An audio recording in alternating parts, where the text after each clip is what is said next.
Il est 20h à Conakry. Bonsoir à tous, bienvenue à ce journal. Voici les titres de l'actualité de ce mardi.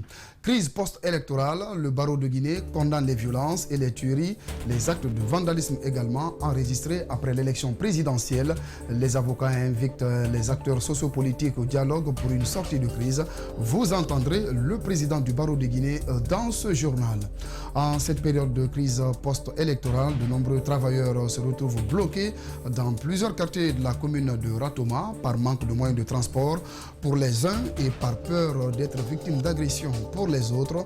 L'une de nos équipes est allée à la rencontre de ces pères de famille pour savoir comment ils occupent leur journée. Reportage à suivre avec Al-Gassimi Yaliba.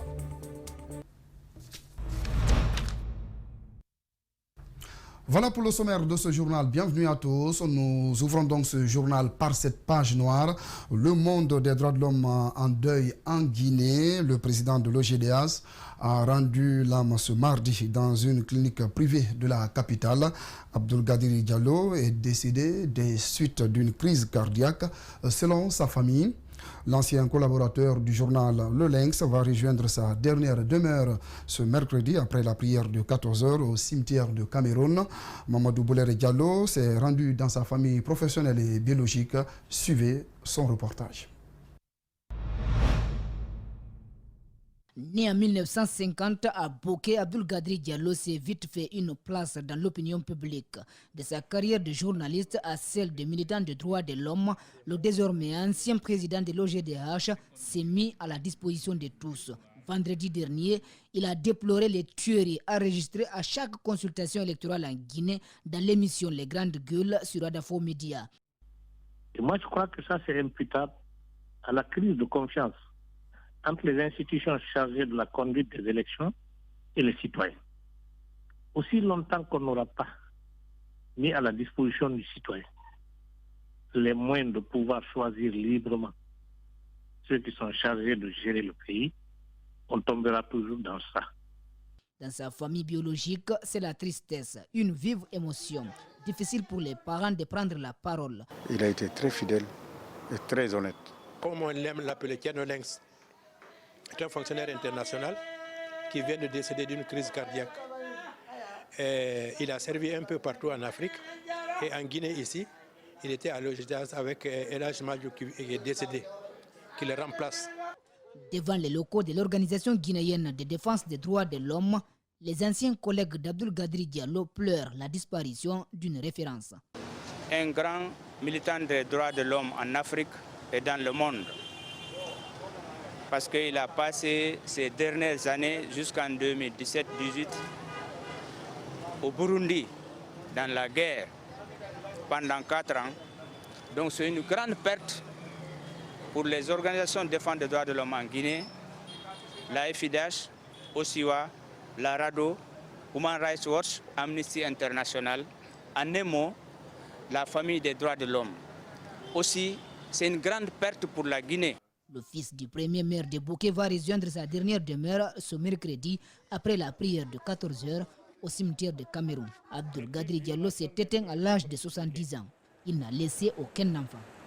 Conséquemment, nous avons une position claire. Voilà, paix à l'âme d'Abdulgadir Diallo, président de l'OGDH, qui s'est éteint ce mardi à Conakry des suites d'une crise cardiaque.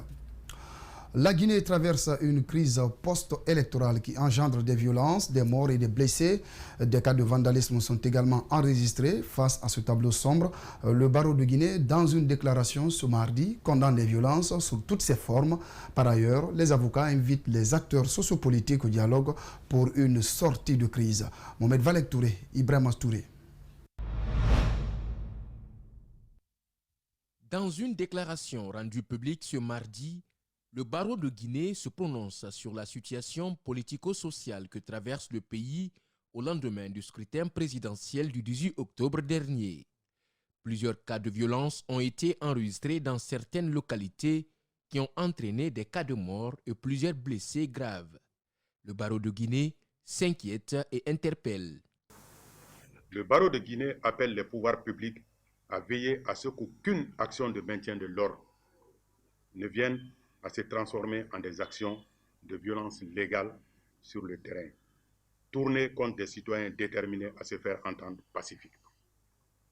Le barreau de Guinée interpelle les garants de nos libertés fondamentales, à savoir juges, procureurs, officiers et agents de la police judiciaire, et les exhorte à prendre leurs responsabilités en toute impartialité afin de s'assurer du respect strict de nos lois dans le cadre de ces élections et des malheureux événements qui en découlent actuellement. Le barreau rappelle tout de même l'obligation de tous les États, conformément à la Charte des Nations Unies, de développer et encourager le respect des droits de l'homme et des libertés fondamentales. Il lance un appel à l'endroit des acteurs politiques à tempérer leurs propos et à éviter d'attiser la haine entre communautés. Le barreau de Guinée incite de manière insistante les acteurs politiques de tous les bords au dialogue et à l'expression de leurs opinions de manière légale et non violente. Le barreau de Guinée rappelle sa ferme adhésion à l'état de droit, à la démocratie et à la justice qui doit s'appliquer en tout temps et en tout lieu sans aucune considération.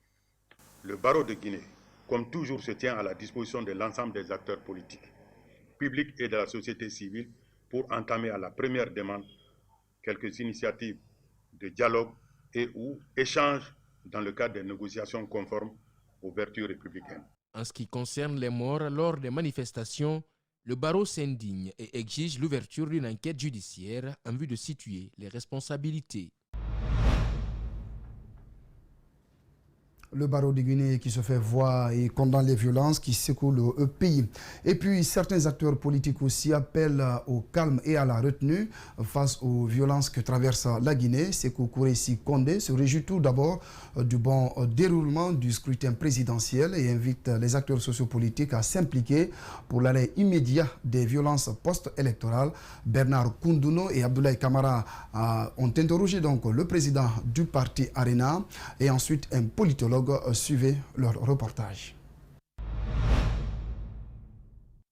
Loin du processus électoral, Kouressi Condé a observé le scrutin présidentiel du 18 octobre dernier. Il salue le bon déroulement du scrutin, même si le processus a connu d'énormes difficultés. Le processus s'est déroulé dans une certaine crispation, dans une certaine difficulté. Et ces difficultés continuent d'ailleurs. De part et d'autre, chacun a montré sa volonté d'aller jusqu'au bout et finalement, nous sommes dans la République, les institutions républicaines se sont prononcées sur la base des résultats mis à leur disposition. Même réaction de la part de ce politologue qui regrette des violences qui ont conduit à des cas de mort, puis le manque d'appel au calme de la part du candidat de l'UFDG. Ce qui est regrettable, je crois que c'est ce manque d'appel au calme au niveau, c'est-à-dire que parce que déjà, on avait vu l'élan. Au lendemain du scrutin, des violences ont éclaté dans plusieurs localités du pays après l'autoproclamation du candidat de l'UFDG comme vainqueur du scrutin. Le président du parti Arena condamne ces violences post-électorales et propose une piste de solution pour une sortie de crise. Et je demande, j'insiste, pour dire au leader de l'UFDG de clarifier sa position. Il y a trop de violence derrière. Il faut qu'il parle contre la violence. Le politologue, lui, souhaite que l'article 162 du Code électoral soit revu par les autorités pour éviter le retard dans la publication des résultats. L'article 162 qui stipule que la CENI proclame les résultats après la réception du dernier procès, c'est-à-dire du dernier procès verbal. La loi ne précise aucune contrainte, ne donne aucune contrainte de temps quant à la collecte des données de ces procès verbaux. Kouressi Condé, comme plusieurs autres Guinéens, invite les citoyens au calme et à la retenue. De son côté, l'Union syndicale des travailleurs de Guinée, version Abdoulaye Kamara, dans une déclaration ce lundi, s'est dite profondément indignée par les scènes de violence qui secouent le pays au lendemain de la présidentielle du 18 octobre. Appelant au calme, l'USTG a par ailleurs demandé à l'État de traduire devant les cours et tribunaux tous les fauteurs de troubles, les auteurs et commanditaires de crimes perpétrés ces derniers temps en Guinée. Les propos de Younoussa Ayoula ont été recueillis par Mohamed Damarou Kamara et Abdoulaye Kamara. Suivez. ressaisissons-nous et entretenons les vertus du dialogue qui implique l'État, les acteurs sociaux, confessions religieuses, coordination des sages régionaux, les institutions nationales et internationales pour enfin asseoir une paix durable basée sur le strict respect des lois de la République. Cessons tout acte de déshumanisation, car la vie humaine est sacrée. Interpellons l'État pour assurer la sécurité des personnes et leurs biens. Interpellons l'État pour maintenir les meilleures conditions de travail sur toute l'étendue du territoire national. Interpellons l'État pour traduire devant les cours et tribunaux tous les fauteurs de troubles à l'ordre public, les auteurs et commanditaires des crimes odieux perpétrés ces derniers temps en République de Guinée. Interpellons les acteurs politiques à un meilleur encadrement de leurs militants pour une meilleure compréhension des processus électoraux conformément aux lois du pays. Nous interpellons également pour un meilleur ancrage démocratique. Les interpellons également pour un meilleur ancrage démocratique initié depuis 1958 et qui doit être jalousement sauvegardé. Restons dans le même registre. L'association guinéenne pour la défense des acquis démocratiques, en abrégé AGIDAB, déplore elle aussi les violences post-électorales enregistrées dans le pays. Elle l'a fait savoir ce mardi dans un point de presse organisé à Conakry. La structure invite à la retenue et au calme. Ali Badra Kamara, Ibrahima Souri 5 Souma. Des concessions mises à sac, des barricades érigées dans plusieurs carrefours de la capitale et à l'intérieur du pays. Des pneus brûlés auxquels s'ajoutent des cas de mort et des blessés. Une situation que regrette l'association guinéenne pour la défense des acquis démocratiques AGIDAD. C'est avec amertume, stupéfaction et désolation, l'association guinéenne pour la défense des acquis démocratiques AGIDAD constate la fin d'une élection démocratique sur fond de l'escalade de la violence, de casse d'édifices publics et privés, vandalisme et incendie des habitations et boutiques, des poteaux de lampadaires arrachés, de l'huile versée et pneus brûlés sur la chaussée.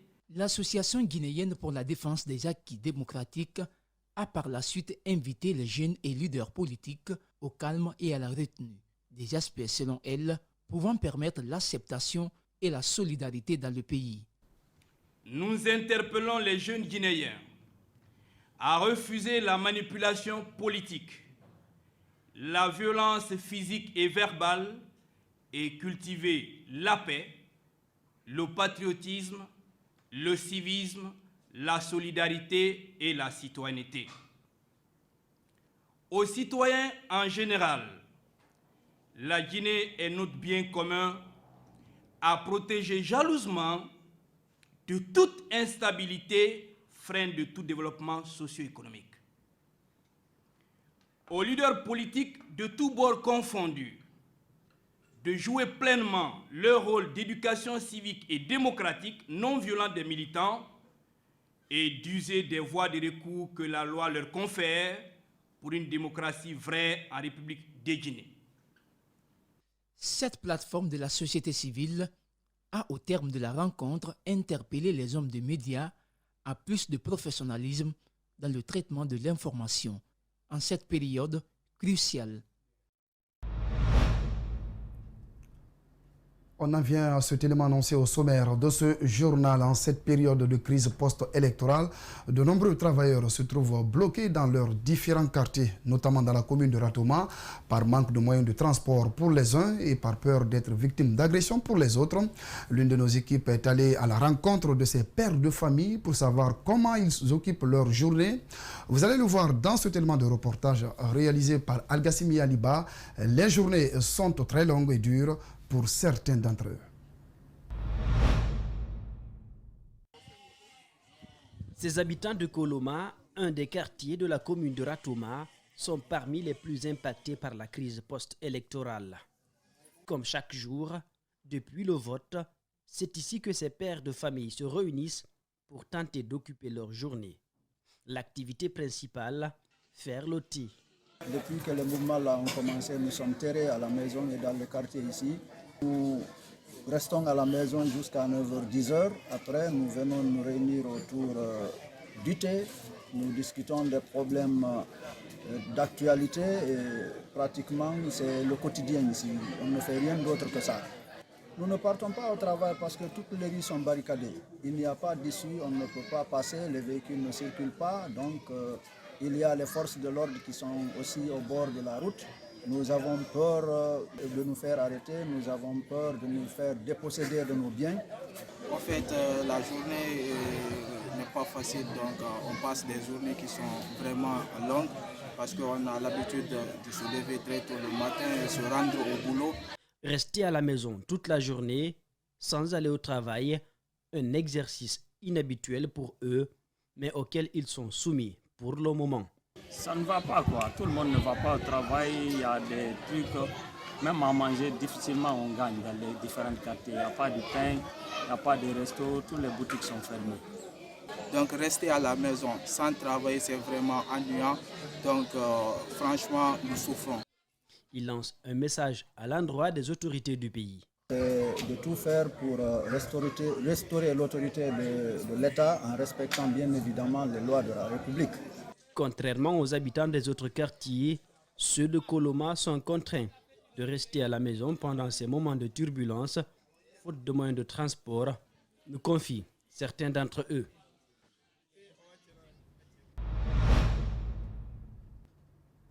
Dans l'actualité encore, la haute autorité de la communication entre menaces et pédagogie, cette période sensible, la HAC s'est fendue dans un communiqué pour inviter les patrons de presse et journalistes à faire preuve de retenue au risque de contribuer au basculement du pays. Le communiqué appelle également aux médias de respecter la loi. Mamadou Sadio Balde plutôt décrypte ce tellement de reportages.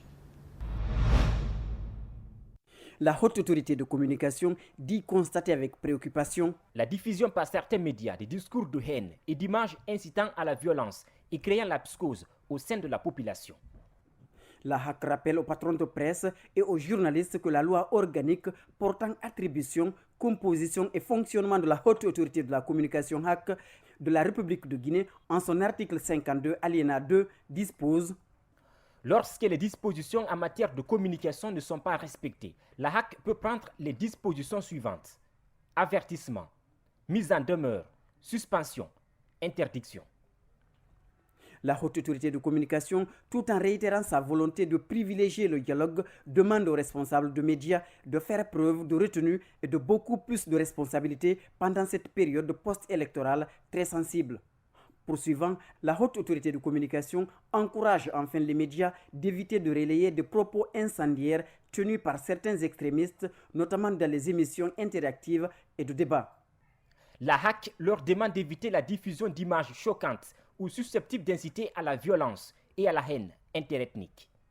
La haute autorité de communication compte sur la précieuse contribution des médias à la sauvegarde de la paix, une mise en garde d'avertissement que Guinée Matin n'aura pas bénéficié.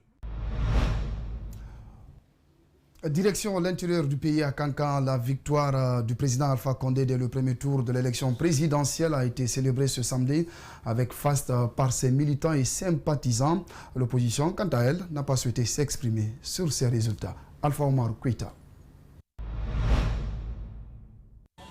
Comme on pouvait s'y attendre, dès l'annonce ce samedi des résultats provisoires globaux du scrutin présidentiel du 18 octobre dernier par la CENI, qui a déclaré vainqueur le candidat du RPG Arc-en-Ciel dès le premier tour, la joie ne s'est pas fait attendre dans la cité de la Fantama des Chérifs. Hommes, femmes, jeunes et même les tout petits ont aussitôt pris d'assaut les différentes rues de la commune urbaine de Kankan avant de rallier la place des Martyrs où une grandiose manifestation a été organisée pour la circonstance. Dans la foulée, nous avons rencontré le coordinateur régional du RPG Arc-en-Ciel en Haute-Guinée qui n'a pas caché ses sentiments. Les sentiments qui m'animent sont des grands sentiments aujourd'hui, des sentiments de joie, des sentiments de fierté, des sentiments de détermination d'un peuple soudé derrière un homme, le professeur Alpha Condé, qui a gagné aujourd'hui haut les mains 59,49%. C'est le coup KO, c'est le coup fatal. Poursuivant, Mambi Camara invite le peuple de Guinée à soutenir le président Condé dans sa nouvelle mandature. Le message que je lance, c'est à l'adresse non seulement des militants et responsables et sympathisants du RPG Arc-en-Ciel, mais également à toute la population guinéenne. Nous devons observer la paix, nous devons observer la quiétude dans notre pays. Il y a déjà un vainqueur, que tout le monde se laisse derrière. Ce grand vainqueur, c'est le vainqueur de la Guinée, c'est le vainqueur de la République. Il doit être le président de tous les Guinéens. Nous avons intérêt à être ensemble pour un développement harmonieux. Sékou Fofana, un citoyen rencontré devant sa boutique, adresse à son tour un message au professeur Alpha Condé. Il est président pour tous les mondes, ce n'est pas RPC seul. Il n'est qu'à faire tout possible. Les 6 ans-là, il n'est qu'à faire tout possible. Le peuple, les maniqués, les sociaux, les forestiers, il n'est qu'à faire la main, même peu d'égalité. Il n'est qu'à faire ça. S'il fait ça, le pays, ça va bouger. Toutes nos tentatives pour recueillir les réactions des représentants et candidats de l'opposition ayant pris part à cette course pour la magistrature suprême de notre pays ont été vaines.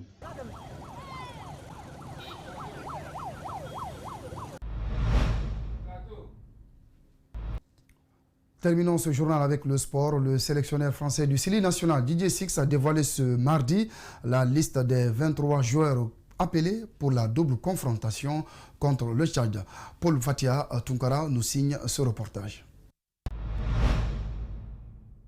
C'est ici, au siège de la Fédération guinéenne de football, que le sélectionneur français Didier Six a rendu public la liste de 23 joueurs convoqués pour la double confrontation contre le Tchad, comptant pour les 3e et 4e journées de la campagne éliminatoire pour la Coupe d'Afrique des Nations 2021. Dans cette liste, on note la première convocation de Mamadou Kane, qui aura donc l'occasion de faire son baptême de feu avec le Sili national de Guinée. Cependant, on note l'absence d'Ibrahima Traoré, l'ancien capitaine du Sili national, Mohamed Yatara, Seydou Bassouma Konkolé, lui qui a contracté une blessure avec son club du côté donc de la Serbie. Je vous invite à présent de suivre le sélectionneur français Didier Six qui dévoile la liste de 23 joueurs convoqués pour la double confrontation contre le Tchad. Comme vous voyez, nos 3 gardiens seront Ali Keita, Moussa Camara et Ibrahima Koné. Nos défenseurs Fallet, So, Pogba, Camara, Mohamed Ali, Camara Aboumangue, Sila Isiaga, Lirestam Michael. Vous remarquez que j'ai mis milieu et défenseur Sankon et Kanté, ce qui après me fait en milieu Mara, Kemzo, Diawara Amadou, Camara Mohamed Madi, Keita Nabi, Kane Mamadou, Kamano François comme attaquant, Bangoura Yadi comme attaquant, Diawara Moussa comme attaquant, Kanté José Martinez et Kabassouri. A noter que ce match prévu au stade du 28 septembre de Conakry le 11 novembre prochain se jouera à l'abri des spectateurs. Le Sili sera par conséquent, c'est vrai, de la ferveur populaire. Le Sili national partage le même nombre de points que le Mali qui occupe provisoirement la tête de peloton de ce groupe. Voilà, c'est la fin de ce journal. Merci de votre aimable attention. Vous allez retrouver à 22h Moussa Moïsila pour la grande édition de la soirée. Bonsoir chez vous.